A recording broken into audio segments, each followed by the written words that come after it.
오늘 보신 말씀 구약 성경 437면에 사무엘상 17장 41절부터 58절 말씀을 제가 한 절 읽고 여러분들 한 절 읽고 교도감에 읽도록 하겠습니다. 사무엘상 17장 41절부터 58절의 말씀인데요. 제가 한 절 읽고 여러분들 한 절 읽고 교독하며 읽도록 하겠습니다. 블레셋 사람이 방패든 사람을 앞세우고 다윗에게 점점 가까이 나아가니라.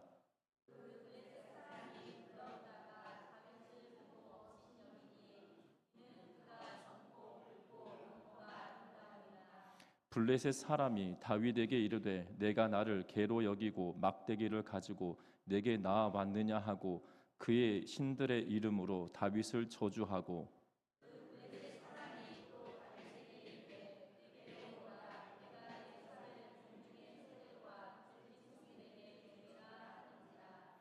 다윗이 블레셋 사람에게 이르되 너는 칼과 창과 단창으로 내게 나아오거니와 나는 만군의 여호와의 이름 곧 내가 모욕하는 이스라엘 군대의 하나님의 이름으로 내게 나아가노라.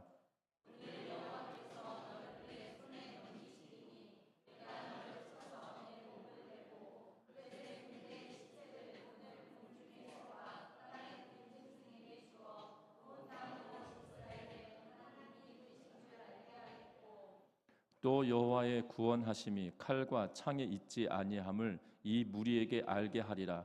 전쟁은 여호와께 속한 것인즉 그가 너희를 우리 손에 넘기시리라.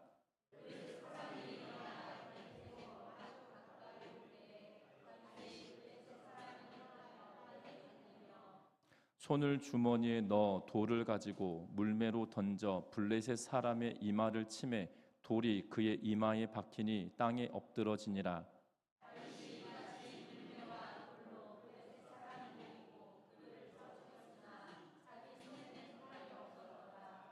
다윗이 달려가서 블레셋 사람을 밟고 그의 칼을 그의 칼집에서 빼내어 그 칼로 그를 죽이고 그의 머리를 베니 블레셋 사람들이 자기 용사의 죽음을 보고 도망하는지라.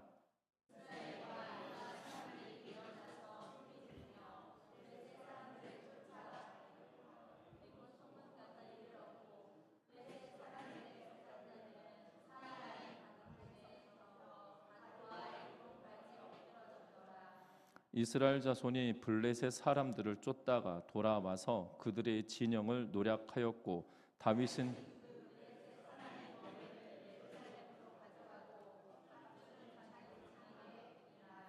사울은 다윗이 블레셋 사람을 향하여 나아감을 보고 군사령관 아브넬에게 묻되 아브넬아 이 소년이 누구의 아들이냐. 아브넬이 이르되 왕이여 왕의 사심으로 맹세하옵나니 내가 알지 못하나이다 하매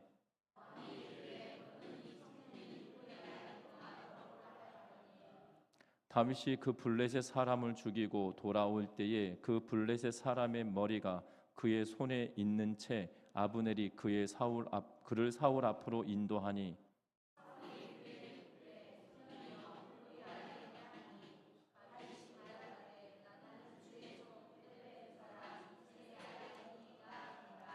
아멘. 우리 서로 인사 나누고 말씀 나눕니다. 사랑하고 축복합니다. 프란시스 베이컨이 이렇게 말을 했습니다. 이 세상에는 크게 세 종류의 사람이 있다. 첫째는 있어서는 안 될 사람이고 둘째는 있으나 마나한 사람이며 셋째는 꼭 있어야 할 사람이다 라고 하며 프란시스 베이컨은 사람을 분류할 때 세 종류의 사람으로 분류할 수 있다라고 말을 합니다. 먼저 있어서는 안 될 사람은 남에게 늘 피해만 주는 사람이다라고 죄송합니다. 사람이다라고 이야기할 수 있을 것 같습니다. 그래서 수학의 공식으로 마이너스와 같은 인생이다라고 평가를 내리고 있는 것을 보게 되는데요. 죄송합니다. 계속 재채기가 나올 것 같으면서도 이게 코끝에 걸려가지고 나올 듯 말 듯한 게 참 힘든 것 같습니다. 둘째는 이 두 번째 부류의 사람은 있으나 마나한 사람인데 남에게 피해도 주지 않고 그렇다고 해서 남에게 유익도 주지 않는 그러한 사람이다. 그래서 이것을 이꼬르 인생이다라고 그러니까 같다라는 표현을 쓰고 있는 것을 보게 되죠. 뿐만 아닙니다. 세 번째 부류의 사람은 꼭 있어야 될 사람으로 자기 자신뿐만 아니라 남에게 유익을 끼치는 사람이다라고 베이컨은 이야기하고 있는 그러한 모습을 보게 됩니다. 성경은 곳곳에 이렇게 베이컨이 분류하는 사람들처럼 또한 믿음의 사람들을 분류하는 형식의 모습으로 이야기하기도 합니다.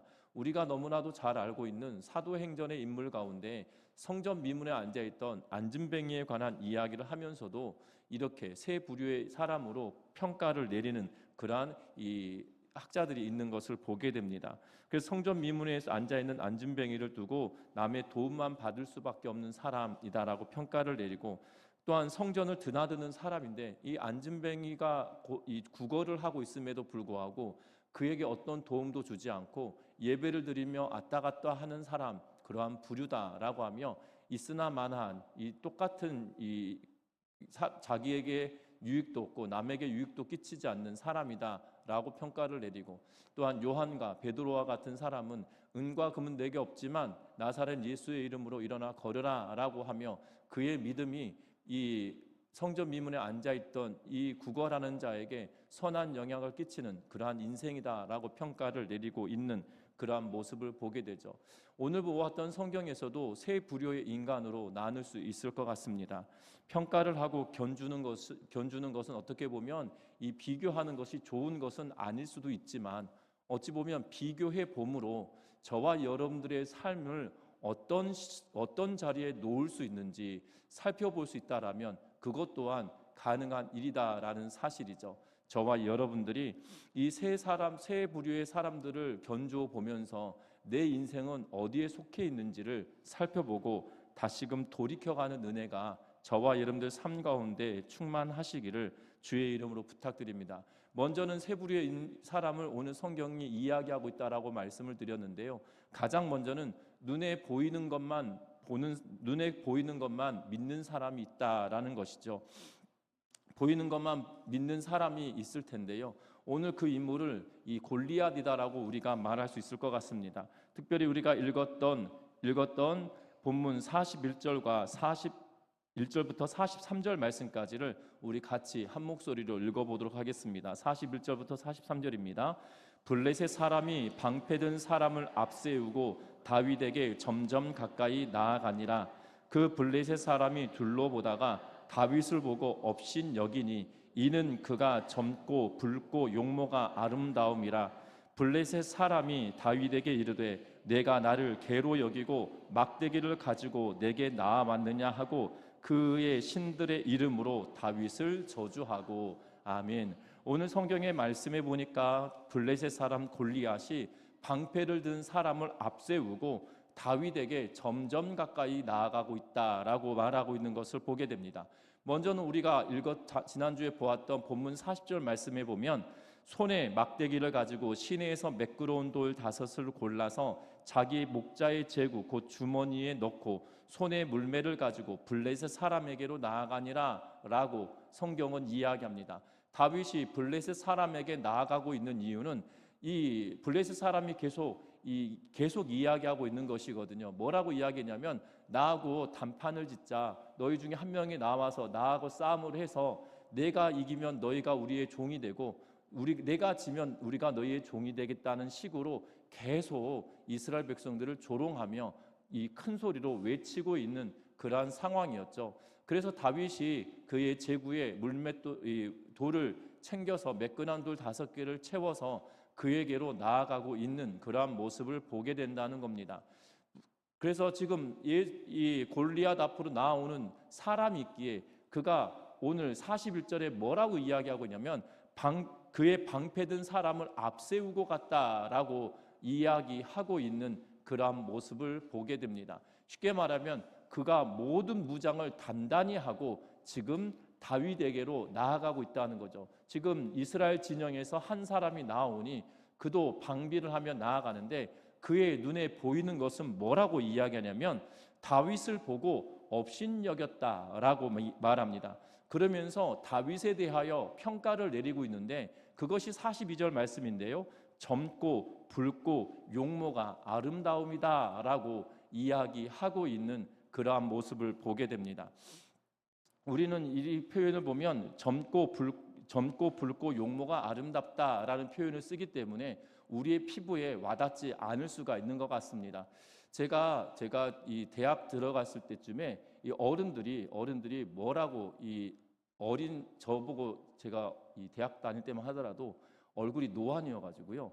노안이어서 40대로 보았거든요. 20살인데 40대로 보아가지고 정말 이 저희 선배님들이 모였을 때 자기 소개를 하면서 이제 그 과 선배들이랑 같이 안면식을 하는데요. 일면식을 하는데 뭐 몇 학번 누굽니다 그랬더니 아 저분 이제 군대 갔다 오든지 아니면 이제 사회생활 하다가 뒤늦게야 신학 공부했나 보다 뭐 이런 식으로 그러면서 막 그 군대 갔다 오고 복학했던 한참 선배들이 저한테 막 이렇게 괜찮냐고 공부할 만하냐 뭐 이러면서 알고 봤더니 민증을 딱 갔더니 이제 정상적인 나이인 거죠. 20살인 거죠. 그랬더니 이제 선배들이 뭐라고 저에게 뭐라고 그랬냐면 이 학교 다닐 때 중고등학교 다닐 때는 어른들이 그랬어요. 어린 나이다고 그러면 머리에 피도 안 마른 것이 이렇게 표현을 썼단 말이죠. 그러면서 덧붙여서 하는 말이 뭐였냐면 호적에 잉크도 마르지 않았던 뭐 이런 표현을 썼단 말이죠. 군대를 가기 전에 대학을 갔더니 뭐라고 표현하냐면 주민등록증에 잉크도 마르지 않은 사람 이렇게 표현을 그 선배들이 했습니다. 그리고 군대를 딱 갔다 왔더니 이제 그 군대 갔다 온 4학년 선배들이 뭐라고 이야기하냐면 전역증에 잉크도 마르지 않은 뭐 이런 표현을 쓰더라고요. 그러니까 나이가 조금씩 달라지면서 호적에 주민등록증에 전역증에 이러면서 그게 이 어린 나이를 뭐 얕잡아 본다라는 표현을 좀 그렇겠지만 우리의 피부로 와닿을 수 있는 그런 표현의 방식인 것 같습니다. 지금 성경의 기자가 완만하게 말하고 있는 거예요.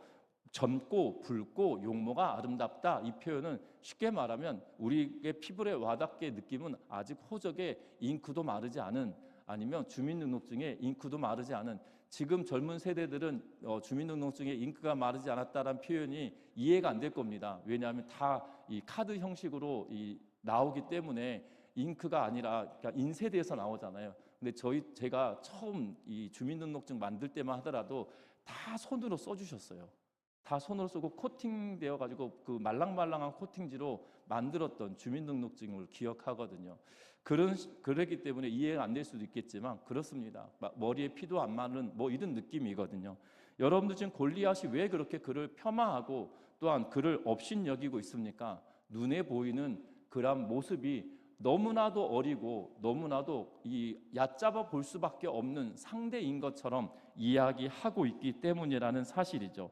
어찌 보면 지금 다윗이 가지고 온 것은 물매를 하나 들고 돌을 제구에 5개 채워 넣고 그리고 목동으로 살아왔기에 그의 손에서 떨어지지 않는 막대기 하나를 들고 나오고 있는 것을 보게 되죠. 그래서 43절에 보니까 네가 나를 개로 여기고 막대기를 가지고 내게 나왔느냐라고 이야기하며 지금 다윗의 외모와 가지고 있는 그런 모습을 상세하게 설명하며 굉장히 얕잡아보고 우습게 여기고 있는 그런 모습을 보게 되죠. 어찌 보면 골리앗 입장에서는 당황스럽고 황당한 이유일 것입니다. 왜냐하면 골리앗은 사울이 평가를 내렸던 것처럼 그는 이미 어릴 적부터 용사로 다시 말하면 장수로 길리워진 그러한 인물이기 때문에 그가 가서 싸운다는 것은 쉽지 않은 싸움인데 지금 딱 와서 보니까 애가 나타난 거죠. 지금 3m 가까운 큰 키에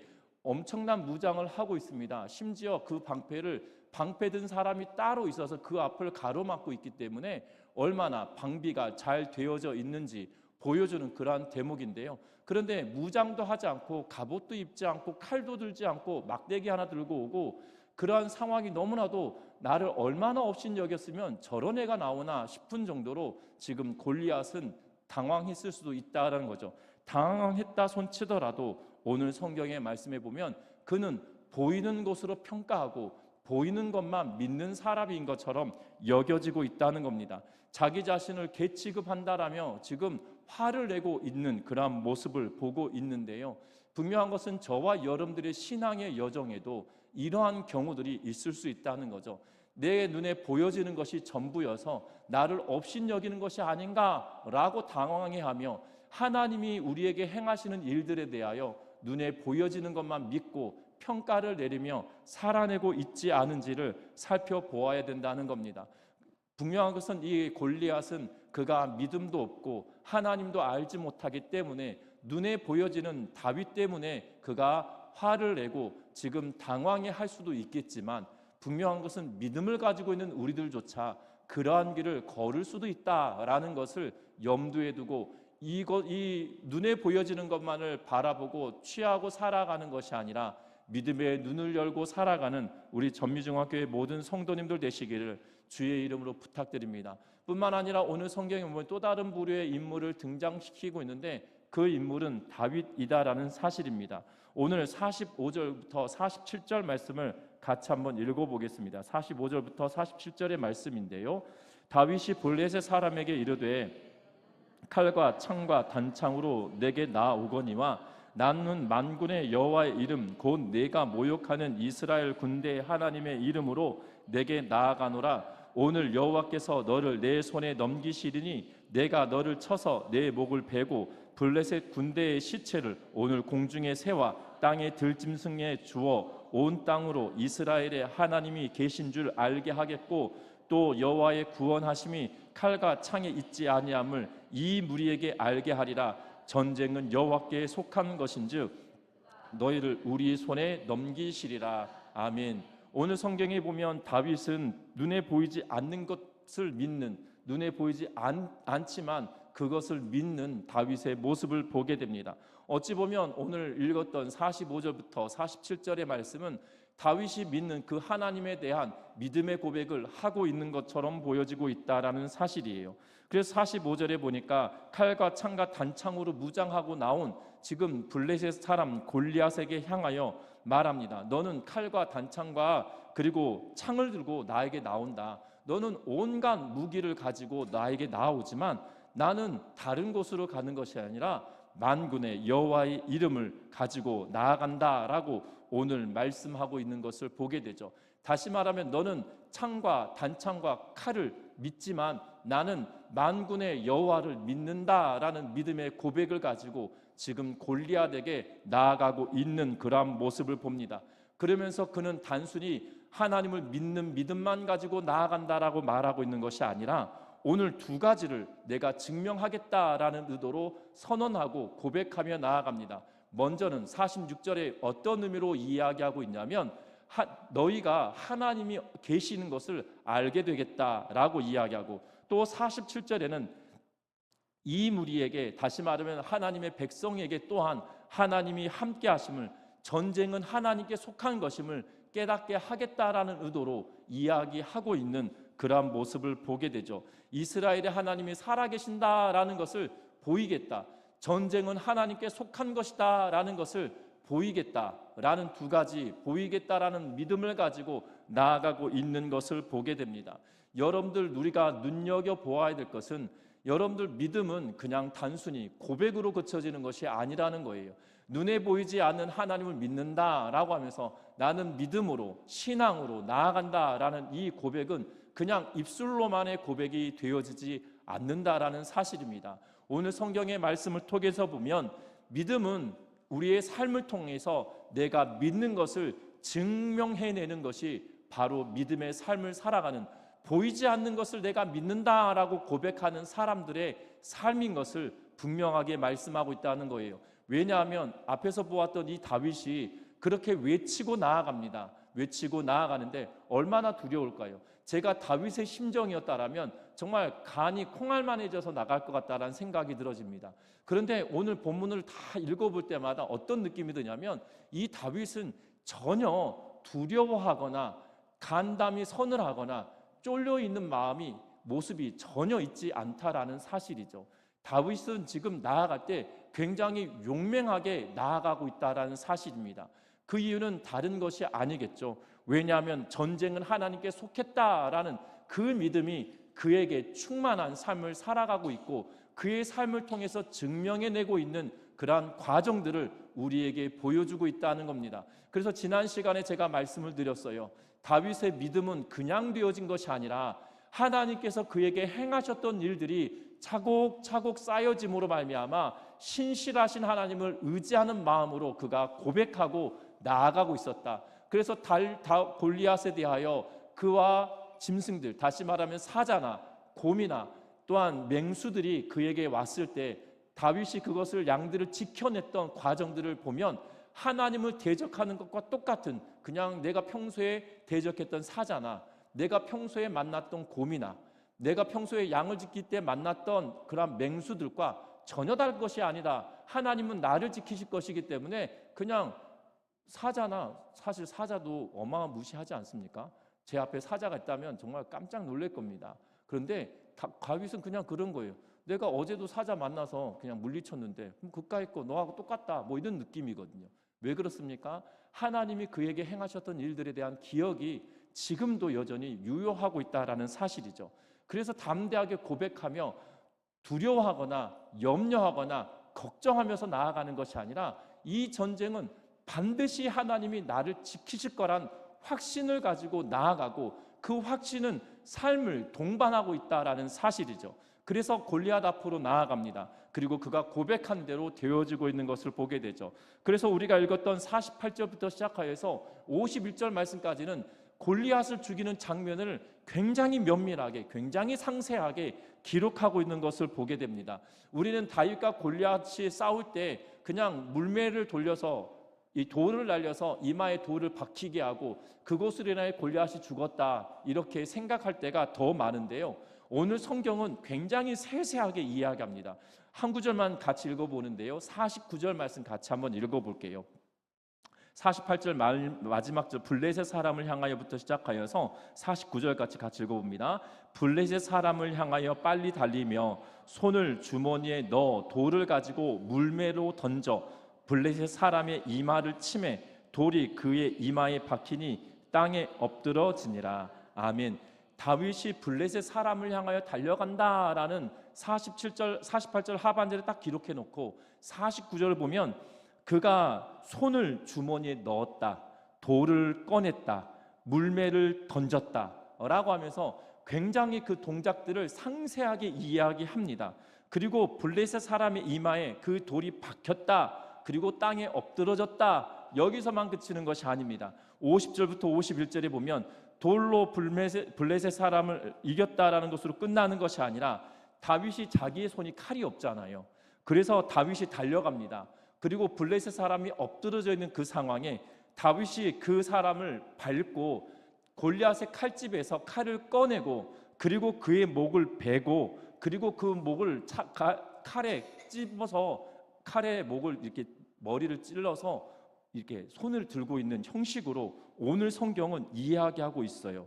그래서 오늘 성경, 그리고 그 머리를 뒤에 보면 사울 왕에게까지 가지고 오는 그 내용들을 기록합니다. 그런데 우리는 성경을 읽을 때 연상을 안 하고 그냥 문자로 읽잖아요. 그러다 보니까 어떤 느낌이냐면 뭐 죽였나 보다, 뭐 이런 느낌이에요. 그런데 성경은 이 사무엘상을 기록하고 있는 저자는 굉장히 상세하게 이야기합니다. 물맷돌을 던질 때도 어떤 방식으로 주머니에 손을 넣었다, 꺼냈다, 돌을 끼웠다, 돌렸다, 던졌다, 이런 식으로 세세하게 이렇게 마치 우리가 보면 그 슬로우 비디오를 보듯이 어떤 경기나 그 판정을 내릴 때 다시 한번 이 판정을 내리기 전에 이 방송을 하면서 계속 돌려보잖아요. 지금 이것이 아웃이냐, 이것이 세이브냐, 이것이 오프라인이냐, 아니 옵사이드냐 아니냐를 판별하기 위해서 이 영상을 계속 돌려보면서 천천히 확인하듯이 지금 사무엘상 저자는 지금 동작이 얼마 되지 않은 것을 딱 나누어서 세세하게 이야기하고 있는 그러한 모습을 보게 된다는 거예요. 왜 그러냐면 다윗이 고백했잖아요. 믿음으로 나아가는 고백을 했잖아요. 전쟁을 하나님께 속했다라고 선언을 했잖아요. 그 선언을 하는 것이 그냥 거기서 딱 그쳐지는 것이 아니라 그가 행하였던 일들에 대하여 증명하는 삶을 살고 있음을 지금 사무엘상 저자는 우리에게 그 장면을 나누면서 우리에게 봤지 다시 한번 확인해봐 라는 형식으로 우리에게 계속 다시금 알려주고 있는 것처럼 비춰주고 있다는 겁니다. 다윗이 그렇게 고백한 대로 그 믿음을 가지고 나아갔더니 이 모든 일들이 되었어. 보이지 않는 하나님을 믿고 나아가면 우리도 동일하게 전쟁을 하나님께 속하여서 이 전쟁을 승리할 수 있어. 어려움의 문제가 닥쳐올 때 이겨낼 수 있어 라고 하며 우리에게 사무엘상 저자는 상세하고 자세하게 우리에게 그리고 친절하게 알려주고 있는 그러한 모습을 보게 된다는 겁니다. 저와 여러분들 신앙의 여정에도 정말 이러한 은혜가 있으시기를 주의 이름으로 부탁드립니다. 믿음의 고백을 하는 수준으로 그치는 것이 아니라 내가 믿는 하나님은 나를 돌보시고 지키시는 하나님이실 뿐만 아니라 지금도 여전히 나와 함께 동행하여 주시는, 나와 함께 걸음을 걸어주시고 계시는 하나님이시다라고 고백하며 그 하나님을 드러내며 증명하며 살아가는 우리 전미중앙교회 모든 성도님들 되시기를 주의 이름으로 부탁드립니다. 내가 믿는 하나님은 나를 통해서 증명되어지고 있다라는 사실이에요. 내가 믿음을 가지고 있다라고 하면서 세상 사람들과 똑같이 살아간다라면 무엇으로 우리가 하나님을 증명하며 살아갈까요? 내 믿음을 무엇으로 증명해 낼 수 있을까요? 중요한 것은 우리의 신앙생활에 내가 하나님 믿는다라고 말하는 게 중요한 게 결단코 아니라는 겁니다. 내가 하나님을 믿는다라고 고백했다라면 그 믿는 믿음의 가치대로 우리의 삶을 내어 맡기고 살아가는 것이에요.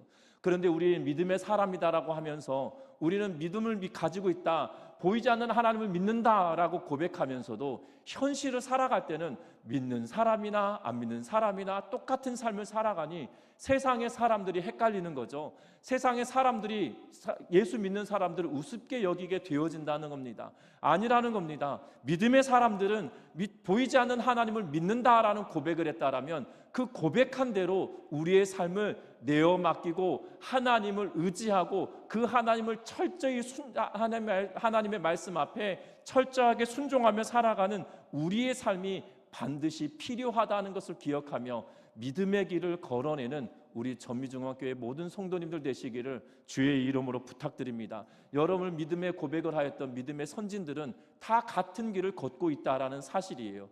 우리가 바울을 너무나도 잘 알고 있습니다. 바울은 어찌 보면 예수 안 믿는 것이 그의 인생을 통해서 보면, 세상의 가치로 보면 예수 안 믿는 것이 훨씬 흑자를 남기는 인생이에요. 훨씬 나은 인생이에요. 왜냐하면 그는 이미 이 성경을 통해서 보면 바울을 평가내릴 때 젊은 나이였음에도 불구하고 세상의 지위를 누리고 있었던 사람이에요. 여러분들 스데반 집사를 죽일 때 그 돌 던졌던 사람들의 겉옷을 맡아주었다는 의미는 어떤 의미냐면, 지금 스데반 죽여도 괜찮다, 내가 법적인 모든 조치는 내가 다 취하겠다, 법적인 문제는 내가 다 커버할 테니 걱정하지 말라, 이런 의미예요. 여러분들 예수님을 죽일 때, 종교 지도자들이 예수님을 죽일 때 쉽게 십자가에 못 박지 못했어요. 그 이유는 사람을 죽이는 형벌을 내릴 때는 로마의 허락을 받아야 돼서 총독이 그 사람을 죽여라 라고 말할 때까지 죽일 수 없어요. 그런데 지금 스데반 집사를 죽이는 것은 그 시대가 100년을 뛰어넘었나요? 아니거든요. 예수님을 죽이고 난 이후에 얼마 되지 않은 그 시간인데 뭐라고 이야기하냐면, 지금 어떻게 보면 로마 입장에서 보면 불법을 행하고 있는 것임에도 불구하고 불법이 아니다, 내가 책임질 테니 걱정하지 말라라고 책임져 줄 만큼 권력을 가지고 있는 인물이 바울입니다. 그런데 예수를 믿고 어떤 삶을 살아갑니까? 고린도후서 11장에 가면 그가 얼마나 비참한 상황에 겪었는지를 상세하고 조밀조밀하게 우리에게 알려주고 있죠. 여러분들 믿음을 가지고 있다, 믿음의 고백을 한다라는 것은 그냥 말로 떠드는 것이 아닙니다. 나 예수 믿는다라는 걸 말로 떠드는 게 아니에요. 내가 믿는 하나님이 내 삶을 어떻게 인도하시고 이끄셨는지, 그래서 지금 이 어려운 상황에도 내가 그 믿음을 가지고 있기에 하나님이 지금 내 옆에서 나와 동행하신다는 사실을 확신하며 믿음의 길을 걸어내는 우리 전미중앙교회 모든 성도님들 되시기를 주의 이름으로 부탁드립니다. 믿음은 헛것이 아닙니다. 믿음은 그냥 폼 잡기 위해서 갖는 그러한 것이 아니에요. 믿음은 나를 지키시고 인도하셨던, 그리고 내가 경험하였던 그 하나님을 드러내며 증명하며 살아가는 삶이라는 것을 기억하면서 그 믿음대로 살아내는 우리의 삶이 되시기를 주의 이름으로 부탁드립니다. 뿐만 아닙니다. 오늘 성경에 보면 어떤 인물이 또 등장하고 있냐면 사울과 같은 인물이 등장하고 있는 그런 모습을 보게 되어집니다. 특별히 오늘 성경 말씀에 보면 이렇게 이야기하고 있는 것을 보게 되는데요. 55절부터 58절 말씀까지 이야기하고 있는 그러한 모습은 어떤 내용이냐면 사울이 이렇게 말합니다. 다윗이 나갑니다. 그래서 58절에 사울은 다윗이 블레셋 사람을 향하여 나감을 보고 지금 갑옷도 다 벗고 왕이 주었던 칼도 다 벗어버리고 지금 덜렁 가는 것이 막대기 하나 듣고 이 제구 주머니에다가 이 조그만 가방에다가 돌멩이 5을 주워 가지고 가고 그리고 옆구리에다가는 이 물매를 돌릴 수 있는 제구를 딱 차고 터벅터벅 걸어 나가고 있는 거예요. 여러분들 뒤에서 볼 때 얼마나 웃길까요? 지금 앞에는 철저한 무장을 하고 심지어 방패든 사람이 앞에서 딱 막고 있고 그래서 이 철통 같은 방비를 하고 있는 골리앗인데 지금 다윗을 뒤쪽에서 보면 내가 보내도 참 안타까울 것 같아요. 그런데 뭐라고 말하고 있냐면 아브넬에게 쟤 누구냐라고 묻고 있는 거거든요. 그랬더니 아브넬이 뭐라고 이야기하냐면 나도 모르겠습니다 라고 이야기해요. 그랬더니 사울이 뭐라고 하냐면 그럼 가서 누구 집 아들인지 한번 알아봐라 이렇게 이야기하고 있어요. 그런데 여러분들 16장 보시면 어떤 내용이 기록되어 있었냐면 다윗이 사울이 하나님의 영이 떠나고 나서 악령이 그에게 있을 때마다 다윗이 이 수금을 타서 그의 마음을 평온하게 해줬던 그리고 그의 무기를 책임지도록 하려고 하였던 그러한 내용들을 16장에서 기록해 놓고 있는 그러한 모습을 보게 됩니다. 그래서 16장 23절에 뭐라고 이야기하고 있냐면 하나님께서 부리는 악령이 사울에게 이를 때에 다윗이 수금을 들고 와서 손으로 탄즉 사울이 상쾌하고 낫고 악령이 그에게서 떠났더라라고 이야기하고 있는 그러한 모습을 보게 되죠. 그래서 다윗을 수금을 타게 하였을 뿐만 아니라 21절 16장 21절에 보면 다윗이 사울에게 이르러 그 앞에 모셔 섬에 사울이 그를 크게 사랑하여 자기의 무기를 드는 자로 삼고라고 이야기합니다. 쉽게 말하면 다윗의 무기를 평시에 군대에 징집되지 않았더라도 궁정 안에서 수금을 탈 뿐만 아니라 평상시에 수금을 타는데 수금을 안 탈 때도 있을 것 아니에요. 그러면 무기를 드는 사람으로 그냥 고용을 했어요. 그러면 사울이 알고 있는 사람일까요? 모르고 있는 사람일까요? 그래서 이 본문 때문에 16장 내용과 17장 내용 이 55절 이후 때문에 이 다윗에 관한 이야기가 논쟁이 이 학자들 사이에서 논쟁이 있지만 제가 볼 때는 별것 아닌 것 같습니다. 왜냐하면 사울이 그를 관심 없게 본 거예요. 그리고 여러분들 잘 알아야 될 거는 지금 이 전쟁에 나아가고 있을 때 여러분들 이 연상되는 사건이 있지 않습니까? 여러분들 연상된 사건이 뭐냐면 그의 아들 사울의 아들 요나단이 그의 무기 든 사람과 덜렁 둘이 가가지고 블레셋 사람들을 싸워서 승리하고 있는 장면을 연상시키게 하는 그러한 상황적인 이 모티브가 있어요. 이 주제가 있거든요. 여러분들 희한하지 않습니까? 요나단도 아무런 준비가 되지 않은 상태에서 전쟁을 치르러 가서 준비를 방비한 블레셋 사람과의 전쟁에서 승리하도록 승기를 잡았던 역사가 있어요. 그런데 지금 다윗도 마찬가지로 그 길을 걸어가면 지금 사울 왕의 입장에서 본다라면 뭐가 연상이 돼야 되냐면 하나님이 저와 함께 하기를 바란다라는 마음이 있어야 되지 않겠습니까? 그래서 요나단과 함께 하셨던 하나님이 다윗과 함께 하길 바란다라는 마음으로 그 마음으로 이 상황을 지켜봐야 될 것임에도 불구하고 그런 의미가 없어요. 지금 보고 있음에도 불구하고 깨닫지 못해요. 알고 있음에도 불구하고 알지 못하고 있는 그러한 상황인 것을 보게 되죠. 여러분들 잘 아셔야 되는 것은 지금 먼 시간이 아닙니다. 40년이 지나간 상황이 아니에요. 수년이 지난 상황입니다. 골리앗과의 전쟁과 블레셋과 요나단과의 전쟁이 어찌 보면 흡사합니다. 힘이 없고 능력 없는 자가 가서 하나님의 도우심으로 전쟁을 승리하게 하였고 지금 아무런 준비와 조건이 되지 않은 상황에 나아가고 있어요. 그것도 만군의 여호와 이름으로 내가 나아간다라고 소리치며 나아가고 있는 거죠. 그 소리를 들으면서도 아무런 깨달음이 없어요. 사울은 적어도 하나님을 알고 하나님이 그를 택하였다는 사실을 깨닫고 살아왔던 사람이었음에도 불구하고 지금 한번 보였던 상황, 요나단을 통하여 그들을 구원시키셨던 하나님, 이제는 다윗을 통하여 구원시키실 거야라는 확신과 담대함을 가지고 나아가도 부족할 판에 다윗이 누구인지 지금 이 상황이 무슨 상황인지 아무것도 모르며 영적인 무감각함에 빠져있는 그러한 사울의 모습을 보고 있다는 사실입니다. 저와 여러분들의 신앙의 여정은 어떠합니까? 하나님을 알지 못하는 자 골리앗처럼 살고 있습니까? 아니면 믿음을 가지고 있다라고 하며 믿음의 고백대로 정말 부단한 노력을 하며 살아내고 있는 존재들이십니까? 아니면 영적인 둔감함이 나의 영안이 가리워져서 이제는 하나님을 믿는다라고 말하면서도 그 어떠한 하나님의 행하심을 감지하지도 느끼지도 깨닫지도 못하는 삶을 살고 계시나요? 여러분들, 저와 여러분들이 이 부류들 가운데 어떤 부류에 속해 있는지 잘 살펴보셨으면 좋겠습니다.